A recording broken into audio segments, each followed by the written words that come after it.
In these few minutes that I have with you, I'd like to share with you two parables from Surah An-Nur. Surah An-Nur is the 24th surah of the Quran. Many times some of the very difficult lessons and very profound lessons of the Quran, Allah teaches by way of giving an example. And oftentimes when you just read a translation of that example, it's kind of hard to make sense of what is being said. So what I'm going to try to do is give you a little bit of background and set the stage to help us better understand these beautiful parables. Not only are they beautiful, I think they're quite scary as well. And this is a place in the Quran where actually two things have been contrasted, light and darkness. So I want to talk to you a little bit first about the notion of light in the Quran and what Allah refers to as light. One of the first things we learn is Allah Himself calls Himself light. Allahu nuru samawati wal ard. Allah is the light of the skies and the earth. Another place you'll find the usage of the term light in the Quran is it's actually used as a synonym, as an alternative term for guidance itself. That light and guidance are actually considered the same. Just like somebody's in the darkness is the same as saying somebody's misguided. The opposite is also true. Somebody's in the light or somebody has light is actually to say that somebody has guidance. It's also important to note that this light Allah describes exists inside the hearts of people. It's inside the hearts of people. And the analogy of light in the Quran is like a house at nighttime with an indent or a niche inside the wall with a lamp inside it. And that's, in the old days, the niche used to look like an arch, right? And it's actually similar to the way that the rib cage is shaped. And the lamp in that example is actually a parallel for the heart itself. And so a lit up lamp is like a lit up heart, whose glass has to be clean and all of that. But in any case, just the point I was trying to make first and foremost is that the idea of light is in the spiritual sense is something that lives inside our hearts. The reason that analogy is important is because light doesn't stay inside, light goes outside. Right? So if there's a lamp, its benefit is not only limited to the lamp itself, it illuminates its surroundings, doesn't it? And so if somebody has true guidance inside of their heart and a true faith inside of their heart, they're not only going to be the ones that benefit, everybody around them is also going to be illuminated as a result. And as a matter of fact, light only truly gets appreciated when you're in the dark. In other words, our faith and our iman is only really put to the test, and really its benefit comes out when we are surrounded by difficult circumstances, when we're surrounded by misguidance. And often believers, feel, if we only lived in better times, if only we lived in the time of the Prophet ﷺ, or, we're living in such dark times, etc. That notion entirely is silly. All prophets were a minority. The believers have always been a minority. And the majority of people around them were in the darkness. And so when you say, I wish I was living in those times, you're not wishing for anything much different. Maybe even wishing for something much tougher. Right? So that's the first thing I wanted to get out of the way. The second thing I want to talk to you guys about when it comes to this idea of light is it's not just something figurative. In other words, obviously, if you open up somebody's chest, you're not going to see light inside. But actually, a day is coming when you will. On the day of resurrection, Allah actually turns our faith into real, actual light. And we all have to take a walk on Judgment Day. After our judgments are done, we have to take a walk towards our final destinations, either heaven or hell. And there are people who had faith with them, which is nurun yas'a bayna aydihim wa bi'aymanihim. There are two kinds of light that are going to aid us on that day when there's complete darkness. The light is going to be coming out of our chests, and there's another light that's going to be coming out of our right hands. That's what the Quran describes on a couple of occasions. That light is supposed to help you navigate through this difficult path so you and I can make it to the gates of heaven. That's the point of it. Okay? Now, why are there two kinds of light? One of those lights has to do with your sincerity to Allah and the genuineness of your faith. That's inside of your heart. Only you know that, and Allah knows that. Nobody else can check it. The other light, as I mentioned, comes from your right hand. And that light is actually a representation of the things you and I did in this life. If you had good deeds to do, if you did good works, then those works are going to get converted into light on that day. So you've got these couple of torches on Judgment Day that are helping you navigate, that are helping you move forward, right? And at the end of the day, all of this conversation it's only got one purpose. You and I want to stand up on that day and we want to have some light on our hands. We want to be able to access that light so we can make our way to Jannah. Our Messenger ﷺ would describe that light on Judgment Day that we're going to be raised with is not all the same for everybody. It's not all the same. There are some people who barely have enough light, they can barely see their feet as they walk. That's how much light they have.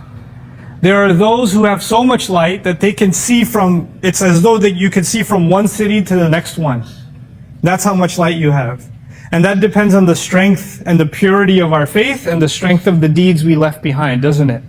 And so that's the reason the parable of light is important. This was not the subject of my khutbah. I just wanted to set the stage. Allah wanted us to understand the concept of light and how we have to preserve that light in ourselves.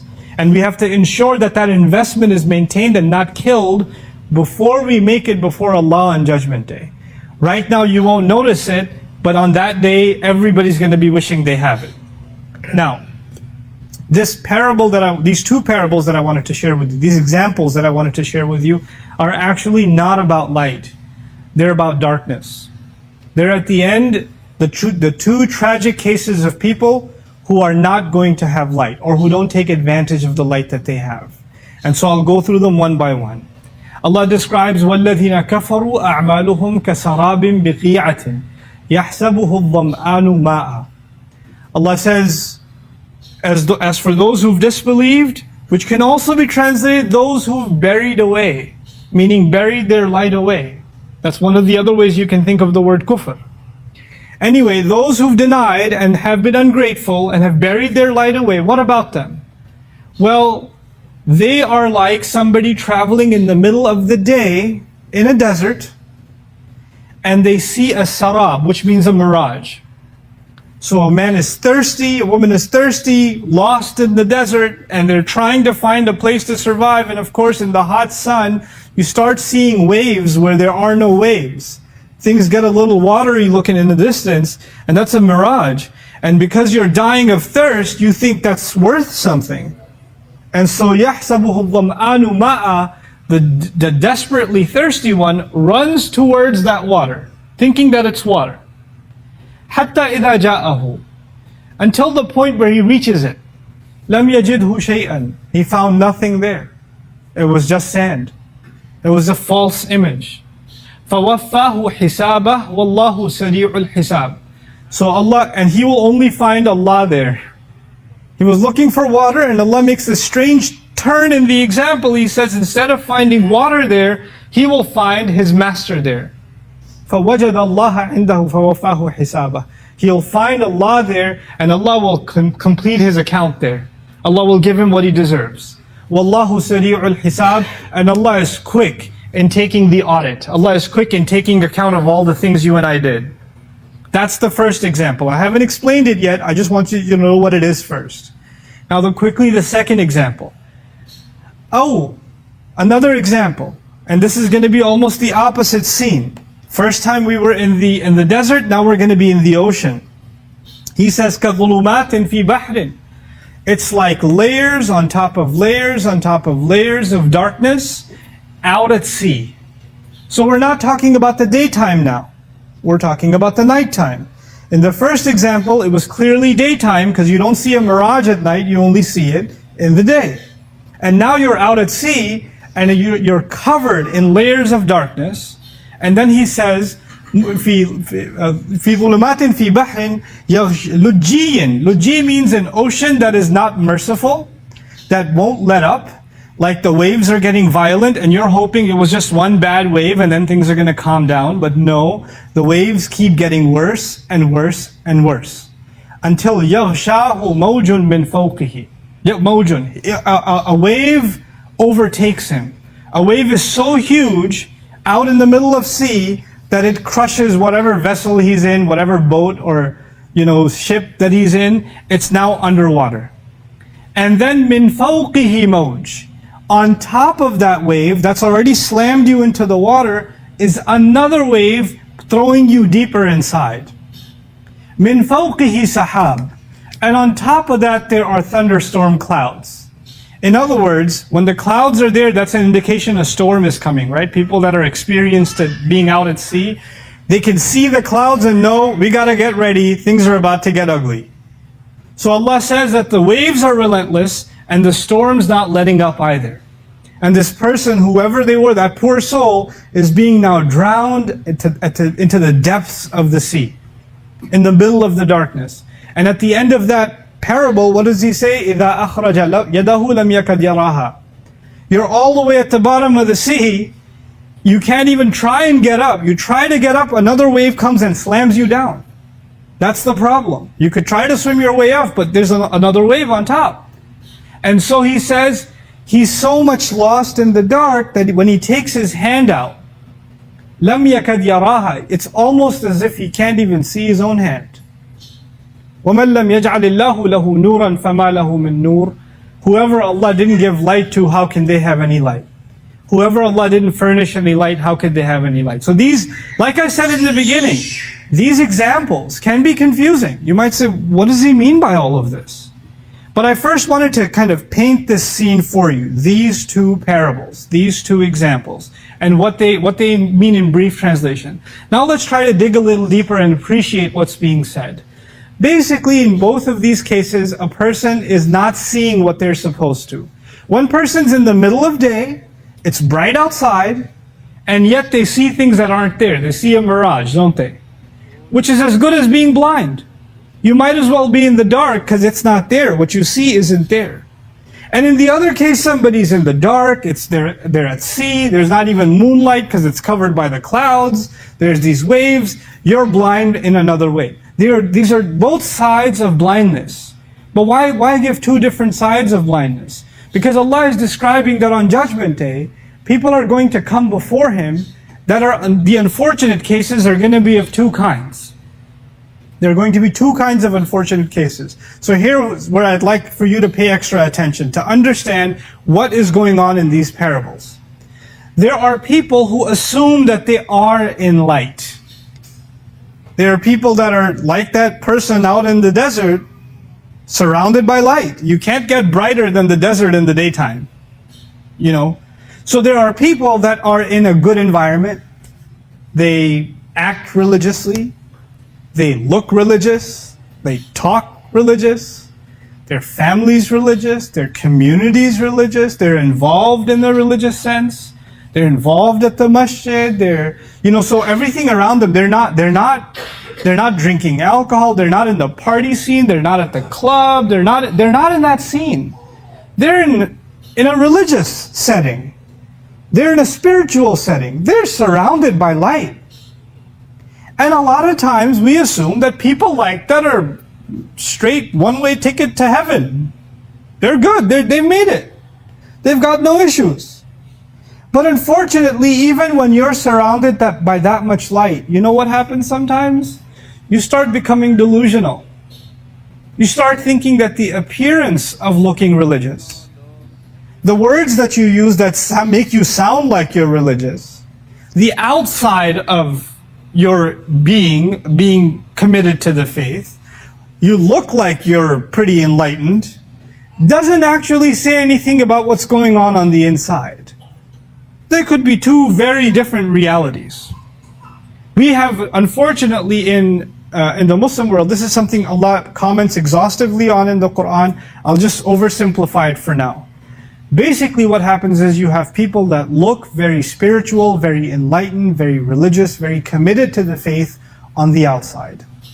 And they commit to those things that make them look that way. So clothing becomes very important. Appearance becomes very important. Pronouncing certain utterances becomes very important. All the things that other people can perceive become important. But there's something going on inside of you like greed, like jealousy, like pride, like anger, like hatred. You can't see somebody else succeed, it bothers you. You don't feel even a little bit of sympathy when you're being ruthless to children in the family. You don't consider the people whose rights you're taking away because it's all personal, nobody's gonna find out. You don't see it because it's not in front of people, so it doesn't matter. What is in front of people needs to look pristine. And what's going on inside is ugly. It's dark. And these people assume that because they're doing good things, they're volunteering, they even grew out a beard, they put the hijab on, they even memorized some Quran, they worked on their tajweed, all the outside stuff is pretty good. They start assuming also that Allah is going to really reward me for all of this. I'm doing pretty good. As opposed to this other person who can't even recite the Fatiha, as opposed to that other person who can't even do this X, Y, or Z. They don't even pray in the masjid or whatever else. You start comparing yourself thinking you're doing pretty good because you're in the light. And that, by the way, that sense of superiority is probably the worst of all of the other vices I mentioned. When you start thinking, and I start thinking that I stand in a better place than another human being before Allah, that pride is actually a replica of the pride of the devil. Why did he say, I'm superior? The sense of superiority, تِلْكَ الدَّارُ الْآخِرَةِ نَجْعَلُهَا لِلَّذِينَ لَا يُرِيدُونَ عُلُوًّا فِي الْأَرْضِ وَلَا فَسَادًا وَالْعَاقِبَةُ لِلْمُتَّقِينَ. I'm being asked to move all of you forward, so move forward as much as you can. Allah says that next home that He built, heaven, He made it for people who don't want to feel superior in this earth. They don't have a desire for ulu. They don't want to make themselves feel or give the impression that somebody else is little compared to them, lesser compared to them. They don't want that. And there are sometimes among us, maybe ourselves, because of our religious knowledge, because of our religious position, because of our religious perception of others, we do start thinking we're better than somebody else. We do become condescending towards others. This is the first example. People who actually think they're in light and they're doing good, but you're like a person in the desert. You're going to die of dehydration. And when you get there, what you think is water, meaning you think you're going to go to heaven and be replenished for all the deeds you did, all you find there is Allah who says, actually, you did everything else on the outside, but there was no light inside of you. That you don't get anything here. Allah is going to quickly take your account.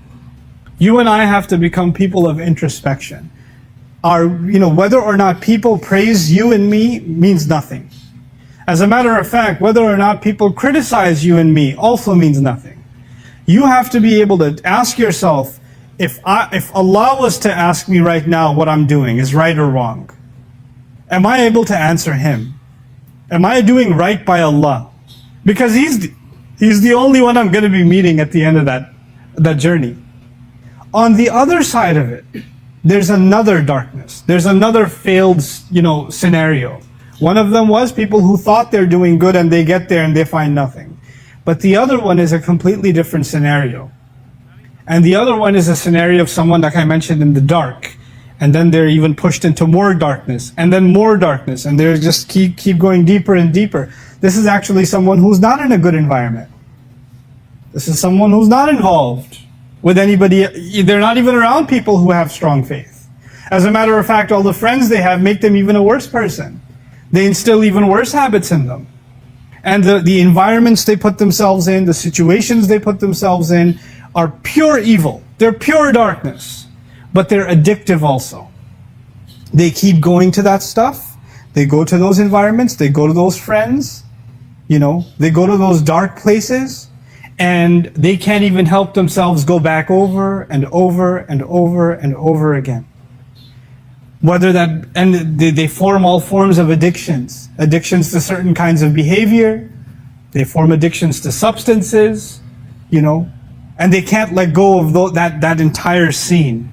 And what does Allah describe as these waves are coming and slamming you down and you're all the way in the depths of the darkness? The powerful thing here in this parable is Allah actually gave hope to those people too. He didn't say when he's at the bottom of the sea, he can't even see his hand. He said he could almost not see his hand, right? Your hand is a representation of what you do. Even in the depths of darkness, you could still kind of sort of see your hand. You know what that means? You still have some sense that this is wrong. What I'm doing is wrong. I shouldn't be doing this. I know better. I know I need to change. I'm humiliated by what I'm doing. I'm giving into something inside me that's very animal. I'm giving into something inside me that overtakes me, and I lose my connection with Allah. And every time I dive in, that connection gets hurt more and more and more and more. But every time it gets hurt, there's less and less light. But there's still a tiny bit of light left inside you that still lets you see. You know, to help you understand this part better, our eyes are useless without light. If there are no lights on inside this room, and there are no windows, and there's absolutely no light, we are completely blind. Your eyes could be functioning perfectly, but there's no point. You're blind anyway, because you are in the darkness. Allah is describing here, when you're in the bottom of the sea, when you're way down there, clearly there's no source of light, is there? I mean, it's already dark, it's already night, there are already clouds in the sky, and you're way deep down inside in the middle of the night. There should be zero light. You shouldn't say, I can almost see my hand. You should not be able to see your hand at all. The point is, you shouldn't be able to see your hand at all. But Allah is saying there's some light somewhere. The question then arises, where is that light? That's actually the light Allah put inside you, and Allah put inside me, inside of our hearts. He put it there. It's not some outside light, it's inside you. And it's using that, and it's being dimmed away, it's weakened, it's been covered by a lot of darkness, but it's still enough for you to see somewhat that you're doing something wrong. There's still hope in you. That light Allah does not let die. Imagine, back in the day, what is light at nighttime? How do you have a light? You have a lamp. You have a candle. That's how lights used to work. Once you take that candle underwater, what's going to happen immediately? It's going to blow out. There's not going to be any source of light. But somehow this source of light in the depth of the ocean is protected. Even though it's in such a bad environment, it's still protected. It's been weakened, but it hasn't been suffocated. It didn't blow out. It didn't get washed away. That's the light that Allah protected inside you and inside of me, no matter how far gone you think you are and how far gone I think I am. Mistakes happen. Sins happen. You know, crimes against Allah happen. You know, our hearts go in bad places, in dark directions. Our hands go in dark directions. We've made mistakes. But Allah's mercy, what does He say at the end? وَمَنْ لَمْ يَجْعَلِ اللَّهُ لَهُ نُورًا فَمَا لَهُ مِن نُور. And for somebody who Allah wouldn't have provided them light, where would they have gotten light from? How could they have gotten any light if Allah didn't provide it? What is Allah saying here? Can you imagine where can light possibly come from in the middle of the ocean at the bottom? Where would it come from? Where do you think that light came from, if not from me? Allah is telling you and me, we give up on Him, He doesn't give up on us. We let Him go, He doesn't let us go. He keeps the hope alive. He lets us, the ability for you to even feel bad, somewhat, you drown that voice out. You hear it and you say, nah, I don't want to listen to this. I'm already in line to get into the club. I'm like the third person left before the entry. And now my conscience is kicking in and saying, you need to turn around and go. You shouldn't be doing this.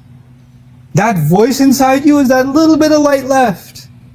And you could suffocate at that time too. And then next time too. And then next time too. But there's a limit. And that's what I wanted to finally share with you. There is actually a limit. It's not limitless. It's not like Allah will keep your light alive at any cost.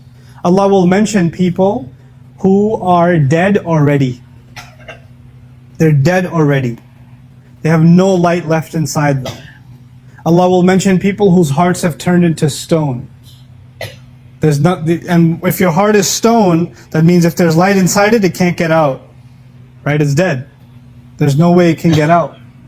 What happens to those people? when they suffocate themselves, knowingly they suffocate the light inside of themselves, what happens to them? Allah says, وَزَيَّنَ لَهُمُ الشَّيْطَانُ أَعْمَالَهُم. That's the last thing I want to share with you. When that happens, how do you know that's happened to you?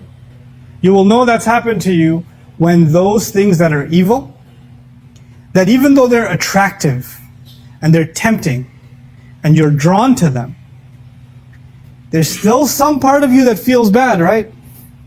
When that's gone and it only looks beautiful, you justify it to yourself. Not only is, forget that it's, it's one thing to say, I know it's bad, I know I'm messed up, but I still do it. I need to stop. That's one thing. That means you still have some light left. At least you recognize that it's what? Bad. But when the light is completely gone, then it's زَيَّنَ لَهُمُ الشَّيْطَانُ أَعْمَالَهُم. You don't see it as bad anymore. Now that's amazing. What do you mean it's bad? We're having a good time. What do you mean it's bad? You don't want me to live my life? What do you mean it's bad? That's awesome. That's like the reason we're alive. Your definition changes. You're no longer guilty. You don't even feel bad. You're actually now glorifying the sin that you're engaged in. You're glorifying the darkness. That's become beautiful to you. And that's when, instead of the definition of beauty and ugliness coming from Allah, based on the light that He gave you, now those definitions come to you from shaitan. Now that's a lost cause. That's beyond hope, And I pray Allah never lets us fall into that. Sometimes there may be you and I may be doing something evil, and there is something called a defense mechanism, right? It just kicks in. Somebody calls you out on it, or your own conscience calls you out on it, and you start rationalizing it to yourself. No, it's not that bad. I mean, it's messed up, but it's not that messed up. I mean, come on, I was in a tough situation. Well, what do you expect me to do? And we justify to ourselves, right? But deep down inside, you also know that you're lying to yourself. At least you're just trying to cope with having to live with the decision you've made or the sin that you're engaged in. But you don't even believe your own argument, actually. You don't even believe it yourself. That is, at the end of the day, the most precious thing Allah gave us, is that light. I told you that's the last thing. Since I have a minute, I'll throw one last thing in. You know what the Quran is called in the Quran? فَآمِنُوا بِاللَّهِ وَرَسُولِهِ وَالنُّورِ الَّذِي أَنزَلْنَا. Believe in Allah and His Messenger and the light that we sent down. Allah calls the Quran light. It's not an accident. He calls it light because my engagement with Allah's words, that's Allah talking to me. It's not just a book. It's not just something I recite. It's Allah talking to me. When Allah talks to me, then that light inside me gets stronger. Because that itself is light. Those words themselves are light from Allah Azza wa Jal. My iman will be restored. My vision for what is right and wrong will be restored again when I keep coming back to Allah's book and keep coming back to Allah's book. But that coming back to Allah's book cannot be artificial. It can't just be that I recite it and I put it down. It can't just be that I read its translation to argue with my friends about what this verse means or that verse means. It can't be for that. It has to be, Ya Allah, I need light for myself. Give me light in your words. That's the humble, begging attitude of a slave with which I must come to the word of Allah. Even the word of Allah, subhanAllah, it's the word that's supposed to make me humble. Today, you and I approach it as a tool for argument. Or we study it as something interesting. Or we study it as a casual pastime. We don't think of it as a lifeline. We don't think of it, this is me, this is Allah talking to me. This is Allah giving me value, addressing me, a letter, what He calls risalati Rabbi, letters from my master. Literally, messages, letters from my master. Like, when somebody writes you a personal note, and you're like, wow, they took the time? That's Allah to you in the Quran. And if you can develop that, then that light will not become weak. Allah will not let it become weak. May Allah Azza wa Jal connect us deeply, our hearts, with the Quran and maintain that source of light for us. May Allah Azza wa Jal strengthen the light in our hearts no matter how weak it's become. May Allah Azza wa Jal also not make us delusional into thinking that the outwardly deeds that we do are going to compensate for the vices we carry inside of our hearts. And may Allah Azza wa Jal allow all of us to cleanse our hearts to the best of our ability. Barakallahu li wa lakum fil Qur'an al-Hakim wa nafa'ani wa iyyakum bil ayati wa dhikr al-Hakim.